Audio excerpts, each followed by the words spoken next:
Hello and welcome to the Baby Giants Investing Podcast. Join us as we chat about the weird and wild world of small cap investing, all while searching for the precious few fast-growing businesses that have a shot at becoming industry giants. This podcast is for entertainment purposes only and should not be relied upon as the basis for investment decisions. Podcast guests and their clients may maintain positions in the securities discussed in this podcast. And we're live. Okay, thanks very much for joining me, gents. Claude's feeling a bit under the weather today. Thank you much for joining. A true statesman, very dedicated. I don't know if that's the right word. We'll get into a few things today. We've got some good news. We've got a couple more questions came in that we'll go through for some specifics. Maybe just to start off, we'll start off with some general good news in the world. I'll throw one, and then Andrew, I think you've got something. But there's a massive reserve of high-grade phosphate rock was just discovered in Norway. Phosphorus is staple of modern agriculture and technology used in fertilizers, solar panels, EV batteries, and semiconductors. 71 billion tons of reserves reportedly found. As of 2021, there was we estimated the total world's reserves were 71 billion tons, and they've just discovered another 70 billion tons of this deposit. Doubled, yeah, which would potentially be enough for this part of the demand for battery and solar panels for demand for 50 years, and we can begin mining it in 5 potentially. I don't think it's good news. It's a good reminder that there's a big world out there that we have a lot of ability to meet this demand. You see a lot of what I'd say like kind of doomers things about resources, that we only have so much supply, and often that's just because we haven't looked for it because there wasn't enough need to look for more of it, and often there is a lot more out there. So I just think good news for decarbonization, energy transition stuff. We found a lot more of an important resource. I mean, that's the markets doing what markets do, right? Demand increases, prices go up, incentives follow, and it's a good motivator to go and look for stuff when there's money to be made, right? Yeah, there's this common thing it's kind of somewhat doomer and somewhat against. It's like on both sides of the aisle, I guess, because it's people who are against, who don't think that we should decarbonize or whatever. We say there isn't enough, whatever it is. There isn't enough lithium in the world. There isn't enough whatever. And they look at the total lithium reserves and say there isn't enough for us to build enough whatever, electric cars. But that kind of misses that those reserves only exist because people decided to go out and detect and measure that amount of reserves for the current demand. So basically, it doesn't mean that that's the total amount out there because we haven't scoured the whole world or universe for it yet. And as you've always said, as you say, basically as price goes up or as demand increases, volume demand increases as well, there's new sources found very regularly. It gets me thinking. So is it fair to say, as you guys know, I'm not a massive follower of commodity prices, but is it fair to say, we had a lithium price spike, right? Yeah, sure, it's coming down and that's great. But there is that spike that happens in a point in time. If that's the case, and I'm not saying this will happen, by the way, just purely testing this idea. Like, there's sometimes this saying, which I've had sort of half beliefs in, or maybe there's not really much copper floating around. Now, I'm not saying we'd run out of copper because copper's super common, but I am saying, not I'm saying it, but I'm proposing as a hypothesis, could it be that we do actually have a copper spike at some point in the pipeline, and then and it won't probably last that long because copper is quite abundant and there's a lot of mines that aren't really quite economical that can be started back up, etc. But do you get that spike? And if that's the case, is one of those unprofitable stocks, copper mines, a decent speculation? Purely just spitballing, though. I'm not 100% sure about that kind of idea. Yeah, I've seen a few people cover the copper thing. On the specifics of copper. So I think in general, I'd agree, as a general point, if we're talking about would that be a dynamic you'd expect to play out? I think that yes, basically. I think that often you'd have a spike and then you'd have the response, and that's kind of the capital cycle. And people over-index on that spike and it depends on the mine type as well. Like copper, part of the argument is it takes a lot longer to develop a mine. People don't like those mines more, so all that stuff can add to the delay of a capital supply response. But I guess the only other thing I've just said with copper, I might have mentioned it once before in the pod, but a lot of the current people talk about the incremental demand from solar, wind, blah, blah, blah, electrification, but don't mention where a lot of current demand comes from. So a lot of the current demand has come from China, a very large share of global demand comes from China. And basically building apartments and electric railways requires a lot of copper. And so you kind of think of those two parts of the Chinese economy that they've over-indexed on pretty heavily. I think that there's potential for quite a decline in that part of copper, which could offset quite a bit of the increase that we've got coming from. So I just think, I've definitely been more bullish about copper in the past, but that your argument that you just said has somewhat, convinced me that. And also just generally, like, there's probably better stuff to speculate on because there's probably a lot of copper like hanging around in tailings and stuff like that as well. It's a fair point. Yeah, it's just the timing part's hard, right? So because you can be right about this, and there's guys who are nailing themselves to the cross on it, and who, if you can hang on for years, right, it can be years before you actually have that spike if you are ultimately proven right. So that's what stays my hand on that stuff. It's the timing of it, right?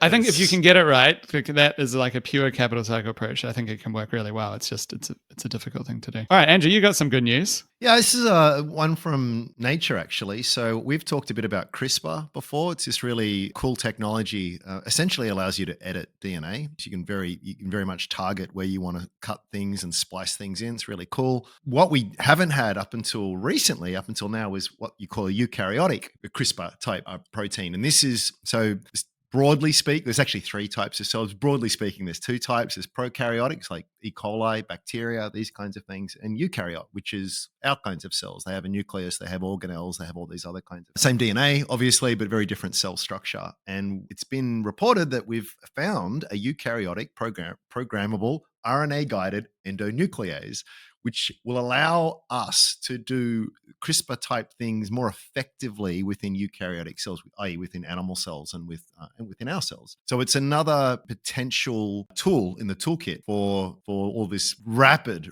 advancement in biology, which is just, I'm so scared / excited about. It was really interesting in the fact that there's a really cool YouTube channel called Kurzgesagt.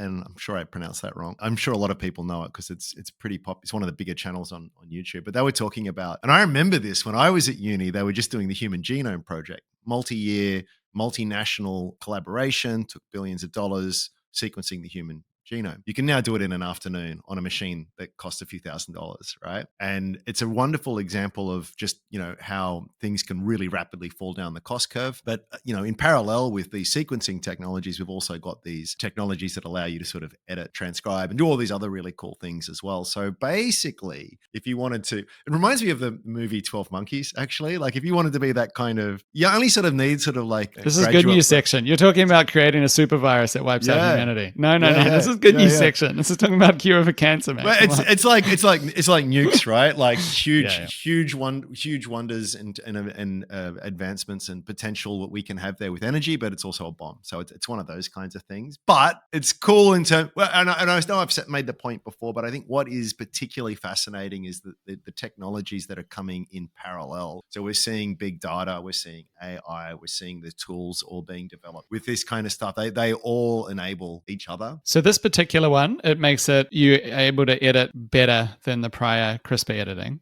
Is that because it was native to the bacterial type cells. And so this is just, it's complicated, basically, is the short answer. But when you have sort of endonucleases or effectively proteins, enzymes that are native to that cell environment, they tend to be more stable. They tend to be more effective. So this should be able to be more stable, less, easier to use, as I understand it. It's been 20 years since sense. I did my micro degree. And, as I said, it's advanced a lot, but it's... Yeah, I think it's something that's still, although it's getting more hype now, is still massively underhyped. The Potential for this. And the potential for these gene editing tools is that you edit a living person. Everyone thinks about Gattaca and creating super children, but it's actually like being used in living people. Like the first, I think, has happened for treating a rare genetic disease in a couple of cases in a local, just into like an eye or something. But the idea that within our lifetimes you could be upgrading people's genetic code is like, that's pretty mind blowing. So it's really mind blowing. Can I go way off the deep end just for a second? Okay. So you're crazy now.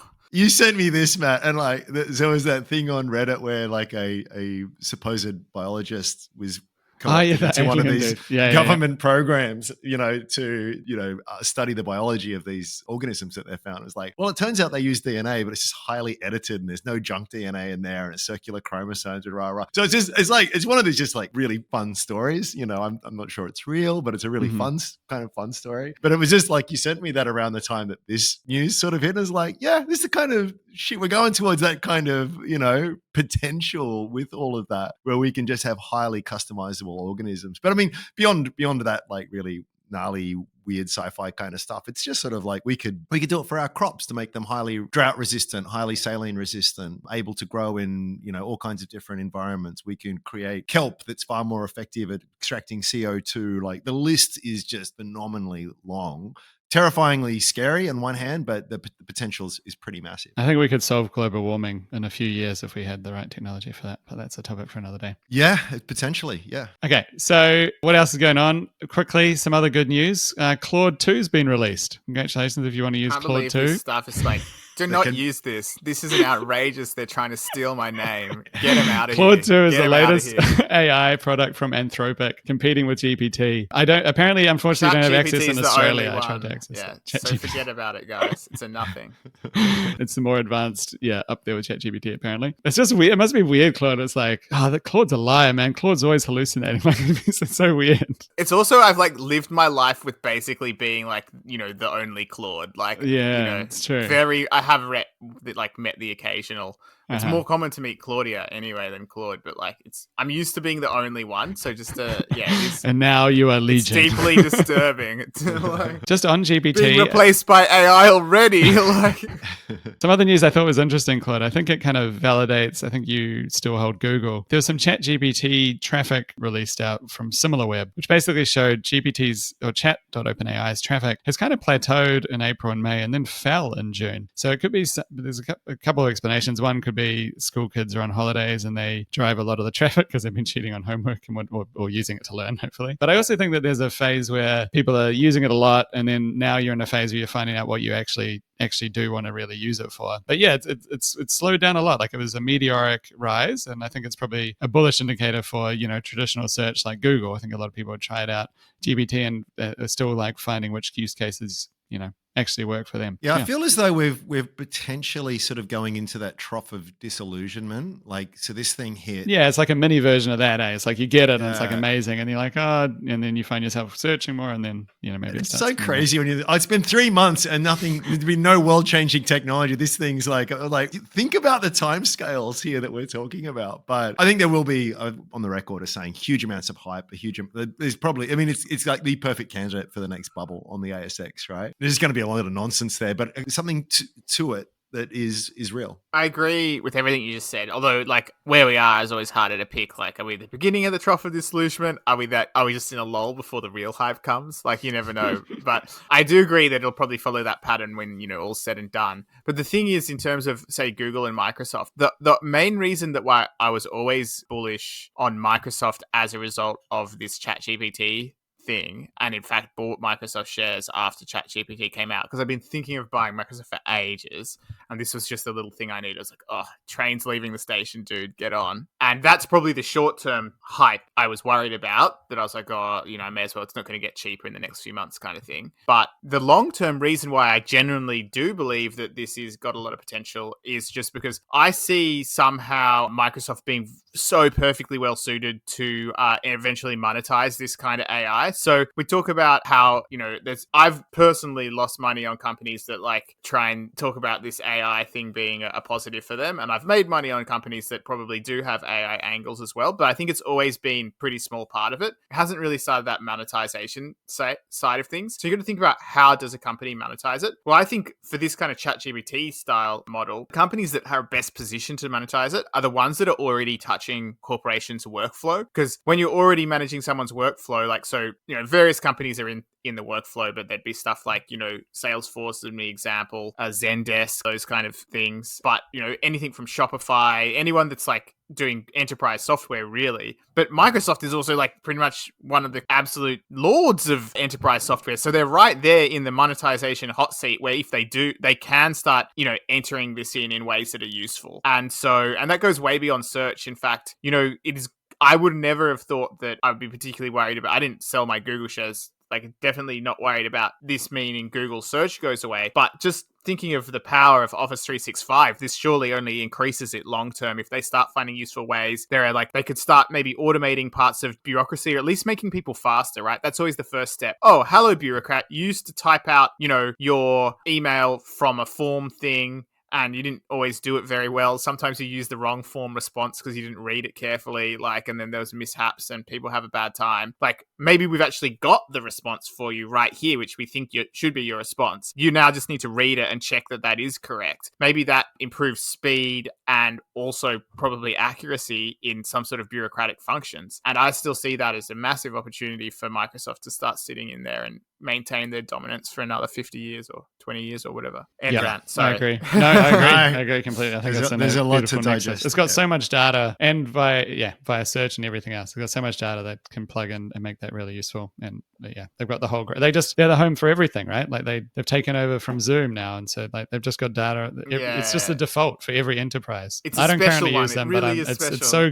with the AI products. I think unless Google offers something really good when those all come out, I probably would switch to Microsoft just to have access to the AI products that they've been showing off. So I've maintained a Microsoft computer all these years. I always have one. It's just like my unfavored computer that is like the backup one that I don't use. Like, but it might be a long time before now. Like, it took me a while to switch over to Mac, but now I'm like 10 years in. I'm like, oh, don't want to use any other browser other than Chrome on Mac. Yeah, there's a particular plugin I need to get data from. I think that there's a few things that I use Windows for, but I'm pretty close to wanting to switch just for. I feel like it's a lot more secure. There's the Cap IQ.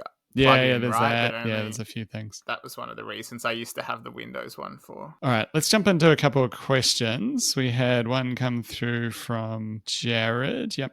Hey guys, thanks for a great pod. What are your thoughts on Damstra now it's gone free cash flow positive? Also keen for your views on Phineos or Qoria Limited, Qoria, which is, I made a check, was previously Family Zone Cyber Safety, if you guys remember that one. Any thoughts on those ones? Phineos, Qoria, or Damstra? If you guys had any thoughts on that. Oh, no, look, I'm not really close to any of these. I mean, I did have a quick squeeze of Quora before the pod. It's one of these ones that it sort of fits, the pattern recognition sort of kicks in here. Incredible growth in revenue, but, costs blowing out and just increasing losses along the way. So it's kind of like definitely got something there that more and more people are liking and using, but it's the age-old question, can they scale effectively? I mean, the recent Prezzo sort of talks about actually we are operating cash flow break even now. We expect to be EBITDA profitable in 12 to 18 months. We expect within 2 years to have 20% EBITDA margins. So it's kind of like they've heard what the market wants and they're giving, when the ducks quack, feed them, basically. So I guess the very high level early take, without having really dug into it, is that can they make that successful pivot? And was this a case of the costs growing because it was necessary investment to do what they needed to do? Or was it a case of, a bit unrestrained in that area and now they can just bring that back and be fairly confident of these predictions? I don't know, but if they can, I mean, it certainly seems interesting. I remember looking at this a while ago and just thinking it was like super hypey. Lots of, I guess, like red-ish colored flags for me. Based on who's more based on the fact that it was quite hypey? Based on I just felt it was very hypey. Or maybe I can't even remember exactly because it was a while ago now. It may not even have been necessarily to do with what the company itself said, but may also have been just like what I was seeing other people saying about it, like a lot of hypey kind of comments on social media or whatever. But I kind of definitely just threw it out because of that. It just seemed like an obvious sort of overly promoted kind of stock. It doesn't surprise me to hear what Andrew said, that it's also not profitable or whatever. I think you have to be a bit careful, when you have these companies that have some serious receipts from customers but still massive losses. What is going on there? Like, why? Like, the last quarter was 14.8 million in receipts, yet they still lost 10.5 million. Like, what on earth is going on there? Like, how can you be spending that much money? I don't understand it. To be quite frank, I have no, the majority of that seems to be in staff costs. It just baffles It's me. a very significant staff cost. I mean, I actually get what are the they use doing case. with oh my God, there must be legions of them, spending 16.3 million in costs. That's 60 something a million a year in staff costs. And what are these people actually doing? Yeah. I mean, again, I'm more posing the question than trying to suggest that this is the case. But I think anyone who's got kids of a certain age that are now sort of on technology, you get this is a huge problem. Like, it really is a challenge in how you make sure that you're safe within the digital realm. And there's a lot of nasty stuff out there, and kids are pretty smart at getting around it. There is especially within school environments and networks there, where you've actually got real responsibility to make sure that, people are doing the right thing or not accessing the wrong thing on there. I get it, right? So when I see a slide that says 500 million addressable market in the UK and US, like, yeah, that actually seems reasonable. And they reckon they've got 2% of that market, and ostensibly it's capturing more and more of it. So I get it. I get all of that kind of stuff. I often feel as though these kinds of products end up becoming a feature of things like a Chrome or of an operating system, where it's kind of like, and I'm posing the question. I'm not trying to suggest that this is the case, but at what point does this just not become an embedded feature within your browser or your operating system that Google or Microsoft or someone is just going to say, hey, we do this now too as well. So this separate product that I now have to have and make sure integrates well, and et cetera, et cetera. There might be a really good reason for that, but that's something I'd want to get my head around. Yeah, I think that's a good point. These things are so weird, but there's some obviously good applications here. Like what I think they bought this company Custodio, Custodio, and they seem to advertise a free parental control app. I wonder how they monetize that then. But either way, one thing that, obviously selling the kids' data for marketing.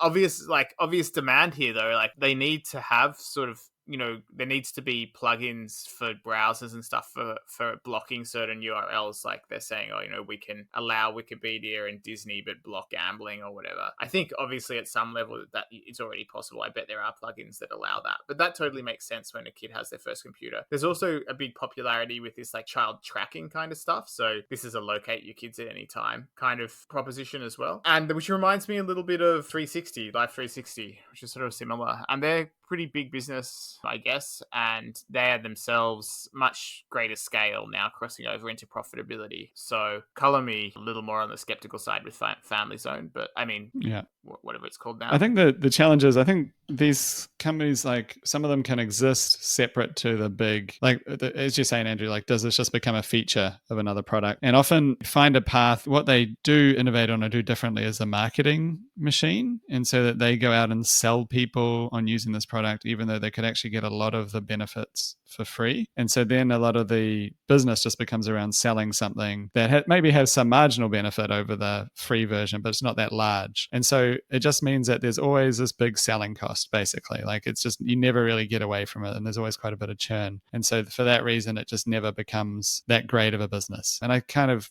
think there could be potential for Life 360 to suffer from that over time as well. Even if the feature isn't fully replicated, even if they build on a bit more, Maybe I'm outside of my circle of competence here, well and truly, but I feel as though there's something where we love to be. I love to be. Don't never stop me from opining in the past. But do you guys use any virus software anymore? Do you have a Norton or any of that stuff? I do, but I had been wondering about using just the default one. Haven't had it for years, right? And because Chrome's got it, defended. Are they as good as Norton and that? Probably not. But at the same time, man, they're resource-hungry applications. And man, are they bloody expensive. And you know what? In 2003, it was really dumb not to have something like that. But for someone who has not had it for years, I've never had any problem. I just use the default software. And maybe there's a bit of just purity and knowing what to click on and what not to. You shouldn't be clicking links anyway. But this is bad. I have a website. You're so fine to click on links, guys. But it strikes me as what you're talking about there, Matt, is sort of like you really don't need it these days, but it's a hard thing for people to wean themselves off. It's interesting to think about, the antivirus products too, because they are built in now. I wonder how much additional value add they're actually offering versus the selling, which is basically like, that's at the risk of being too much time on companies in the US I own and actually don't know that much about them because I'm not going to get. Sorry, it's like I look at small cap in Australia. Like I genuinely have no advantage over anybody listening to this when it comes to US ones. But I feel like the story that I've been sold off is the CrowdStrike one. They basically, they have like, it's not that old approach like the old antivirus where there's like a library of bad files. They're like, I think looking for like behaviors in the organization that could like be risky or whatever and flagging them like that. And I think that there is a natural network effect in these businesses because as they get bigger and bigger, they get exposed to more and more data about what risks are happening and what has occurred over there. What was the pattern of events to led to a breach over at this company A? And now if we spot that pattern anywhere else, send an alert kind of thing.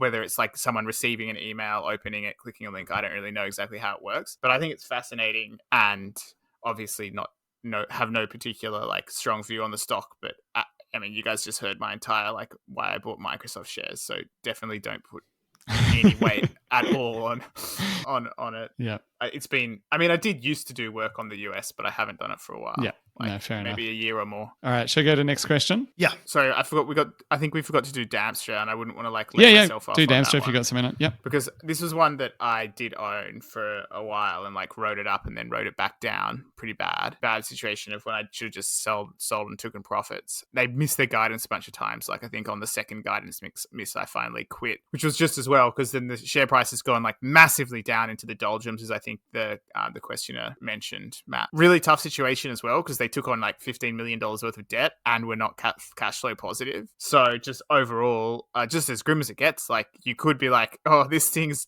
could be going to zero pretty soon. Like any day now could be suspended from trading and like, we bring in the receivers kind of thing. So that's the risk with Damstra. So at this stage, like, I guess it went from 7 cents to 10 cents because they put out an announcement saying in this quarter, they're going to make genuine free cash flow. Now, I didn't check when their actual $15 million of debt comes due, but like, obviously that's going to be like a liquidity crunch point for them at the moment. And they have a $27 market cap at the moment. So even if they were managing to raise capital to pay off the debt at the current price, that would be significant dilution, but most likely they would have to do it at a discount. So it'd be, very significant, possibly more than 50% dilution. And I don't think, look, again, I stress here, I have not checked when this debt comes due, but making mild free cash flow in one quarter does not mean that they're suddenly going to be able to pay off $15 million when it's due. So I think there's still a debt issue with Damstra is what I would come to say. But they may refinance it on even like slightly more preferable terms or something because they were looking pretty rough when they got the debt in the first place. They may be able to kick the can down the road. But at the end of the day, these guys kind of need to make, the best possible outcome for Damstra is they somehow make $15 million and then pay off their debt and then they're free as a bird. And they've got a probably pretty damn good business as well if they manage to turn it around like that. So there is definitely upside there if they pull it off. But right now, you're just for me, the balance sheet's so precarious. And it's like, if they get out of that situation, then you would not be surprised to see similar moves from wherever they are. When you've got this risk of death, slight removal of the risk of death gets the share price going. But yeah, I'd say that the risk of death's still there, but they've just made like a slight step closer. But really I'd say it's a distressed company at this point, just due to the fact that minimal profits and poor balance sheet. It's just amazing how many companies were sort of in this space of viable only via the good grace of investors. It was like take away access to very cheap capital and a willingness to fund things at a loss for very long periods of time. And it's just, there's no business there. I mean, companies of this ilk are all, it's easy to sort of laugh at in hindsight. And I'm actually not laughing at it because they are genuinely chasing global markets here. This is compliance for business and health and safety. And it's like, it's a lot of application in a lot of sectors in a lot of countries, right? And we've just seen the real ultra success stories of the past where they really did. It was the greenfield chase, got it, locked it in, and then the profit will come. And so it wasn't dumb, but it's just like the world has really radically changed, I think, on that front. And all of the companies that we're sort of speaking about in our space, they're all facing this issue here. And that is, can you remain viable without that lifeline from investors and capital markets? Or can you realize your full potential doing that? And just to repeat myself yet again, was this a case of actually really reasonable spend that just yet to pay off, or just like really ridiculous spend that you sort of now the chickens are coming home to roost on? So I think you make some really good comments there, Claude. That would be the thing for me. Once that sort of balance sheet issue is a bit more clarified, they're obviously cutting costs left, right, and center. Yeah. So right? I looked it up, Andrew, as well, just so a bit more info there. It said $15 million 3-year secured debt facility with a redemption date of June 30, 2024. Okay. Right. And I don't know what redemption date means. Maybe that means, I'm not sure. Does that mean they have to pay it all back then? I think so. So I think this is the risk now too, is that I think it's too easy to say that it was all dumb and they were just hiring too many people and now they're going to deal with that. But we can still maintain the trajectory of growth. I feel as though that's probably unrealistic, for at least for a lot of companies, where I think it's like, well, no, the reason you had such incredible top line growth was because the resources that you threw at it. So to think that you can extrapolate that past revenue growth and just get rid of the costs. I don't know if that's the case. Now, it might be a case you can still get decent revenue growth with less costs, and you can sort of balance those two such that there's at least a very near-term path to viability. But I think that's potentially a mistake that investors in this space could be making now, is to sort of say, everyone's found Jesus, they've found religion, they're going to make sure that their costs are really well disciplined, but I'm just going to continue to extrapolate that revenue growth. I don't know. But at least in that situation, if you're like, I have $6 million cash and I've just made it across break even, like you're still the captain of the ship. Oh yeah. Once you've taken on debt, it's like that meme, where the captain's like, I'm the captain now, the pirate, it's like the guy that you owe $15 million to is like, I'm the captain now. And you just what was that? Captain Phillips or something? I want to say, was that? It was. Yeah. All right, on to the next one. This one is coming through from Peter. Hi guys, great pod again today. Any chance of an update next week on Alcidion? Share price has slipped in recent months, and yet fundamentals and contracts still seem consistent. So let's talk about Alcidion. Alcidion remember it got to 44 cents in the crazy early days of 2021. And it was like pretty insane relative to what they were doing. But again, their top line was growing massively. They had a very exciting addressable market, the very high recurring revenue potential, and just like really nice economics potentially, especially once they sort of hit scale. And they haven't hit that yet. They're still sort of negative free cash flow, although they are super close.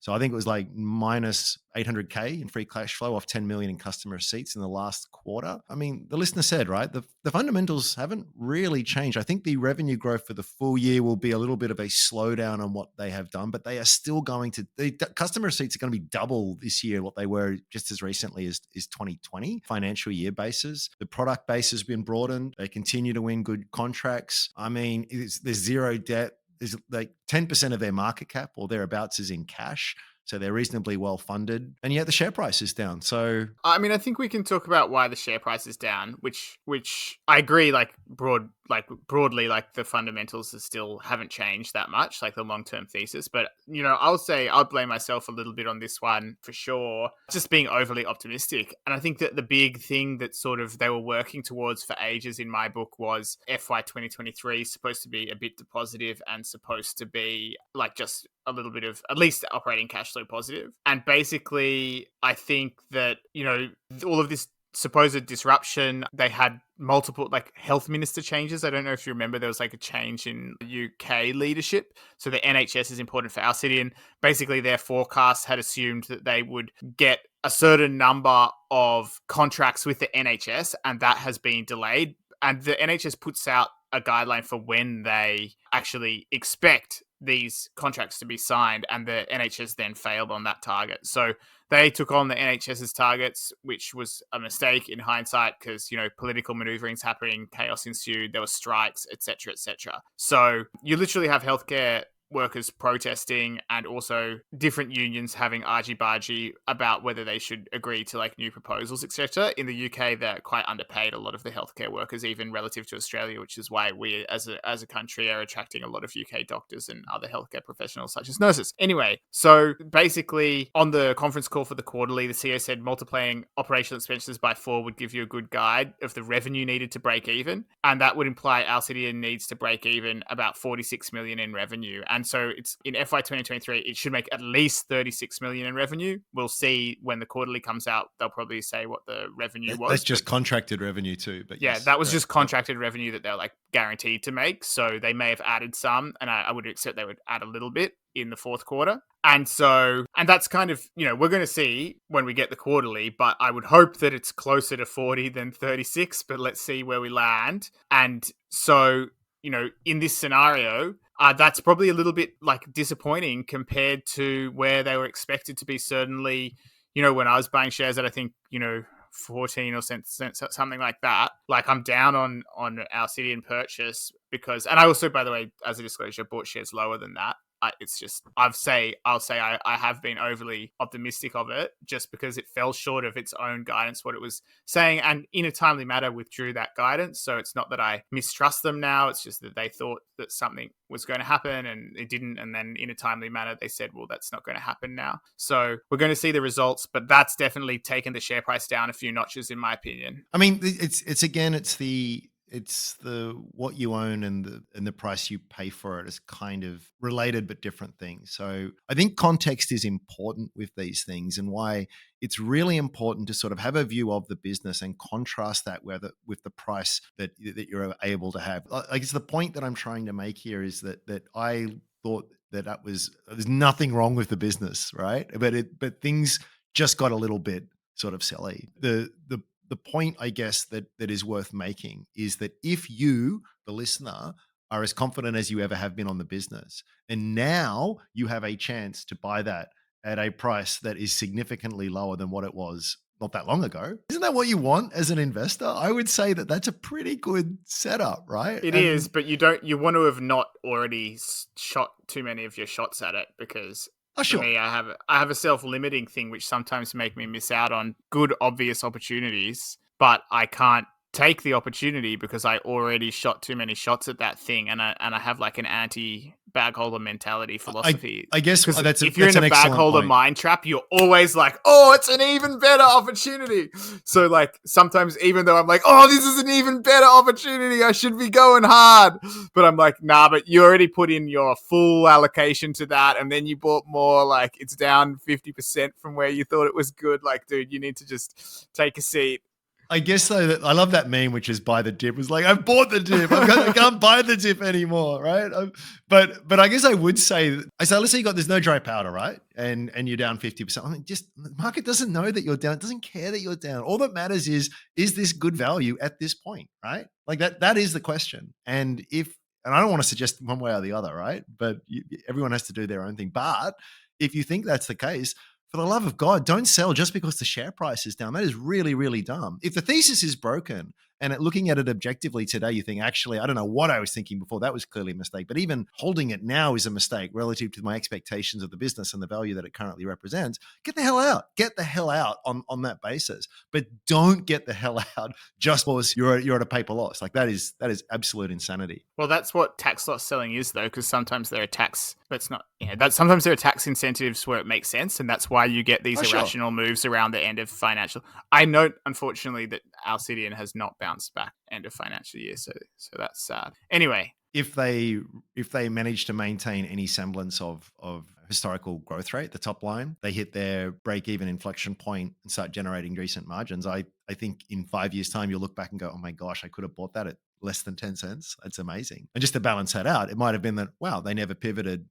Contracts never came through. They never lived up to their expectation. And now it's 4 cents. And why the hell didn't I sell at 10 cents? Yeah, it's a bit of a risk because the CEO is like, oh, well, if we let go of the people we've onboarded in order to do these contracts, then when we get the contracts, we'll be in trouble. Yeah. So I think she said, if we were to reduce staff and in 2 or 3 months' time, we needed that staff to implement contracts, that would be very short-sighted of us. So they're in this they're being up in the air, they're being held up in the air by the situation of the delayed contracts award. It's not great, actually. Probably a downside of having government partners. Yeah. We've spoken to Kate a couple times, and she's always struck me as someone who's pretty pragmatic. And I think, it was actually February of this year, and she did make mention of the fact that it's sort of like, yes, the world had changed and now the market is sort of demanding this, but F the market, quite frankly. It's like, this is what we're going to do. And by the way, let's pair this with a hypothetical. So, okay, the market now wants free cash flow. She could fire half the workforce. She could do an Elon Musk, right? And all of a sudden the margins are insane. It's free cash flow. The sales momentum is still in train from all the work that was done prior to that. And the numbers are going to look fantastic. Yet, of course, if you think that through for half a second, 2 years down the line, they've completely lost all momentum. They've been unable to fulfill their obligations. Their product development hasn't kept up, and the whole thing falls in a pile of heap. Now, all because you tried to placate a bipolar, short-term focused market, which just doesn't make sense. If you're legitimately building for the long term, and these are resources that you absolutely need, and you've got the funding to stay through, and you are not, and as I said, I feel as based on where they're at, they are not in any dire need of a capital raise or debt at any time soon. I think they're okay. I applaud that. They said an announcement the other day on the 30th of May, I think it was, that the signing of these 2 renewals triggers a payment of £1.5 million, which is 50% of the earnout figure. That's not the important bit. To be funded from current cash on hand of 15.6 million. And then in brackets after that, 11.1 million at March 2023. And so this was the 30th of May that they put that. So I'm just talking on the fly here, but it looks like their cash flow position might be, so they're going to lose 2 million or 2.3 million from this payment, but they're still above 10 million, or they're still tracking. Ask why they're making that payment, right? Because remember these, again, think about it. It's renewal of important contracts, but they had 11.06 it looks like at the end of March, and then so that might have been a typo in there. Okay, but this is of a free cash flow of $800,000, was it?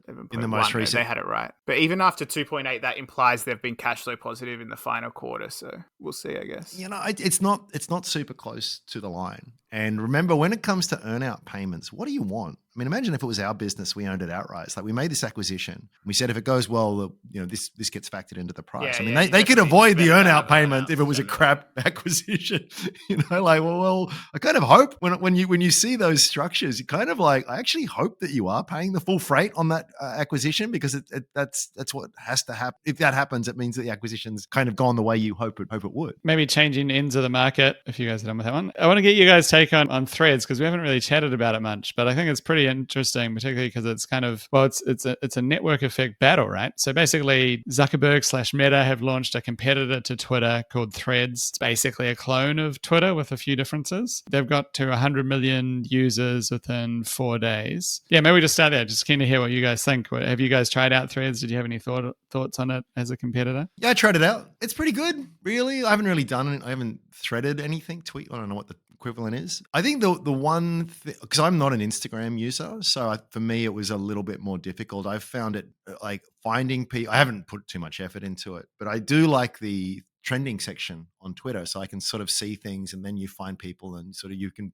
build up a useful list. They don't have that feature, which I felt was a bit of a miss. But I think the thing to remember here is that Elon has just completely made an absolute mess of Twitter. I think we're all in agreement there. So if anyone's going to do it, it's going to be Zuck. And think about it. They've got 1 billion monthly active users. You have to press a button, and now you're on this new thing. So it's sort of like they signed up 100 million people, I think, in the first 5 days. So about 5%, was it, of users, something like that? 10%. I can't do my maths properly. 10% monthly active users. Like that. If anyone's going to do it, I feel as though they've got the best chance at it, because they've got a network of their own that can catalyze and prime the pump on this. That being said, I saw Louis C.K. make a mention of, and I thought he was bang on, was that I really can't be asked managing multiple different Twitters. I feel as though this is a natural monopoly when it comes to that form of social media. So when the dust settles, I feel as though there'll be one dominant one and one very distant second. And I actually feel as though, while I'm sort of saying here that I think if anyone can do it,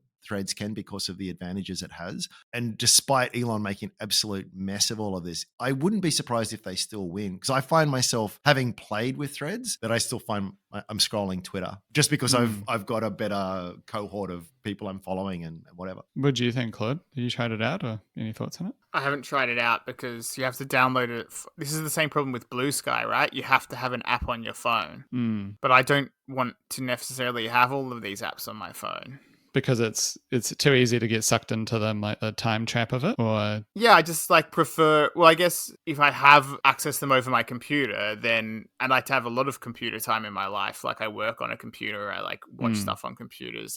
I've that's enough time. Like if I don't have my computer with me, I'm kind of okay with not having that. I agree with it. I think we chatted not on the pod, but that this theory that maybe it's not just social media that's causing a lot of people's unhappiness, blah, blah, blah, problems with technology. It's just that we have it on us all the time. So they were kind of proposing just using the desktop as a way, and go back and forward, but that's the case. But I found, I also just try to use Twitter just on the desktop and try and avoid using that stuff on my phone, just to cut down on the pervasive, with the family time, having the old days when you had one portal in your house to the internet versus pervasive all around you. I wouldn't be opposed switching away, right? Because I do think that the signal to noise on Twitter has become really bad. Yeah.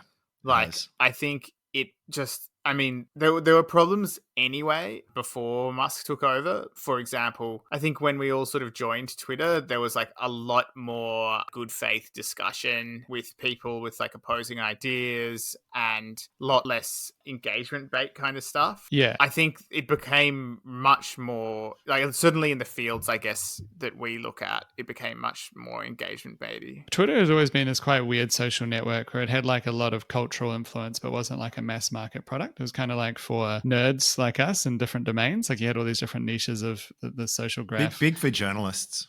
Journalists, people who, journalists, media, anything like that. Like that was a big area that great platform for politicians. Politics. Yeah. There's a couple pieces out that I'd read. Eugene Wei, who's kind of one of the masters of analyzing social networks, wrote a piece called How to Blow Up a Timeline. And then Ben Thompson wrote one that just came out this morning, just talking about the different like types of messaging. Yeah. So a couple of ideas that from there that I think are really interesting is you have these like couple of different dimensions of like time-based versus algo-based. So the classic Twitter was like this sequential time thread, and then using I like that better. Yeah, me too. And I always used to try and turn it back on when you still could. And then user generated, so like mass market content versus just your network's content. So that was a big thing we talked about this before, like what TikTok changed. Instead of it being about the people that you follow, you can still follow people, but what it shows you is this mass produced, like it uses the long tail of the internet to produce masses of content, and then it relies on an algorithm to boost that content. Whereas the previous method of social networking was based on seeing what your friends shared. And that's kind of what Twitter kind of started off as this time-based social network product, but it's been trying to compete with these big other platforms like TikTok and Instagram Reels. And the problem is that it's like a stated versus revealed preference. Everyone says that they want that just see stuff from their friends and time, but based on their actual usage, what they click on and watch is TikTok. And I'm not talking about us necessarily because we do things like delete the app. Right? So that means TikTok then boosts stuff that people do like, but they're not proud of liking and don't want other people to know that they like. So it's like literally going to boost people's worst side of themselves, like the bit that they're ashamed of and that they would curtail by not actively following that person. But their own behavior like reveals themselves, and then TikTok smashes that. And if that's Threads' algorithm, then I don't actually think I want to do it. Like, that sounds like a bad time. Instagram's really sorry, but the other thing that I would just add is that I don't trust Zuck, because Instagram has historically, there's some studies that have come out like to say that it's actually more damaging for people's psychology than some of the other social networks, and I bet TikTok's even worse. Yeah, so I think that part of what you're describing is exactly part of why these things work, is because people want to eat cheeseburgers, they don't want to eat their vegetables. And if you ask people what they want to eat, they say, "Oh, give me a plate of vegetables." And if you put cheeseburgers in front of them, they eat the cheeseburgers. And then the other part is that it just generates a lot more content, because you're using, like TikTok uses the whole world, right? That it can show you versus people that you happen to know. So it's like there's just a much bigger, broader smorgasbord to choose from, I guess. It's like a buffet versus one meal. But the thing is, though, that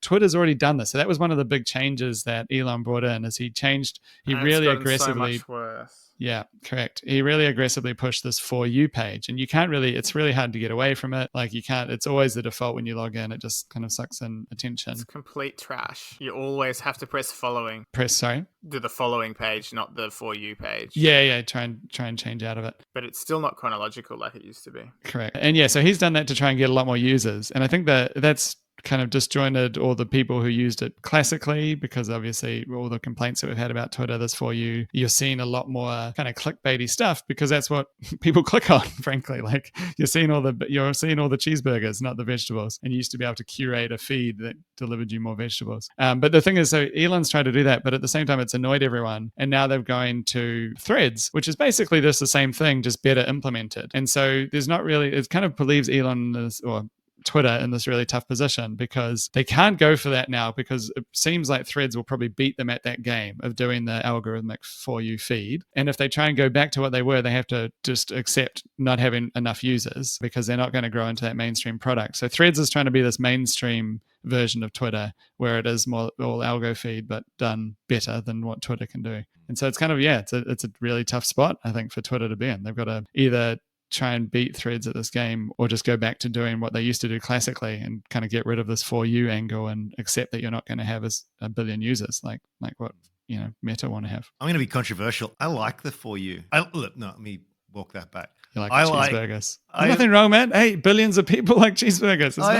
Andrew logs onto a torrent of tweets telling him how good Bitcoin is and how praiseworthy and beautiful he is for having bought it. No wonder. Oh man! Mirror on the wall. Whose investment thesis is fairest of them all? No, but actually, that's a good case in point, because you can't do that if you sort of search the hashtag Bitcoin. It's just all bots now, so it's completely broken. So what I'm saying is it's the implementation that is bad. I like the idea. If I'm just going to follow the people that I follow and it's going to be chronological, but I haven't turned my phone on in a day or so, I potentially miss a lot of stuff. So I really want a good AI agent that's going to go, hey, I know you really well. These are things that I know that you're going to be interested in. And the people that you said you're interested in who have said this that you might have missed before. I mean, it's more the implementation of it. And I think when done well, that's actually a far superior way to go about it than me having to manually scroll through everything of only the people that I've decided that I want to follow. And there could be 400 other people who are twice as interesting that I just don't know exist. So it's sort of like, I feel as though we're criticizing rightly so, the implementation of that idea, because it's just been done woefully bad and for very bad reasons. But in terms of the concept, I think that is actually the way to go. I'm actually keen to see sort of the convergence of AI agents in this field and how they can better curate for me things that are of genuine interest, not because I'm trying to be sold some stuff or et cetera, et cetera. Good to get some different takes. I'm sure this will come up again. Claude, do you want to just do a quick run through of some small cap good news? Yeah, pretty only mildly good news, I guess, and some of it a bit old, but I still just wanted to have a few for everybody. So the oldest one was Volpara, which I don't think we covered in the last few episodes, even though someone did ask about it, so sorry about that. Basically, they put out an announcement that said in May of last year, they obtained a 10 million revolving credit facility as part of its cash management. However, since, cost cutting, they're approximately free cash flow, and so they're getting rid of this facility so that they don't have to pay the fee of 112,500 New Zealand dollars. So that's just a good sign. And sure enough, I think with a few of these companies that had been sold down, the loss-making tech, of which Volpara was one, you sort of saw that the share price was getting pretty sold in the end of financial year, because I guess there was like a lot of people that were incentivized to sell for tax reasons. And then as it so happened with Volpara,